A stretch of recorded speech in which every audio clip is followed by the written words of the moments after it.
And very like birds they look, Alice thought to herself, as well as she could in the dreadful confusion that was beginning. At this moment she heard a hoarse laugh at her side, and turned to see what was the matter with the White Queen. But instead of the Queen, there was a leg of mutton sitting in the chair. "Here I am!" cried a voice from the soup tureen, and Alice turned again, just in time to see the Queen's broad, good-natured face grinning at her for a moment over the edge of the tureen before she disappeared into the soup. There was not a moment to be lost. Already several of the guests were lying down in the dishes, and the soup ladle was walking up the table towards Alice's chair, beckoning to her impatiently to get out of its way. "I can't stand this any longer!" she cried, as she jumped up and seized the tablecloth with both hands.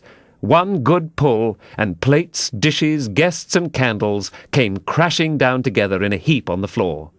"And as for you," she went on, turning fiercely upon the Red Queen, whom she considered as the cause of all the mischief.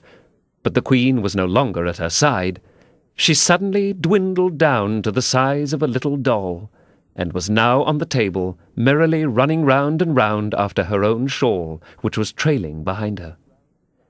At any other time, Alice would have felt surprised at this, but she was far too much excited to be surprised at anything now. "As for you," she repeated, catching hold of the little creature in the very act of jumping over a bottle which had just lighted upon the table, "I'll shake you into a kitten, that I will!"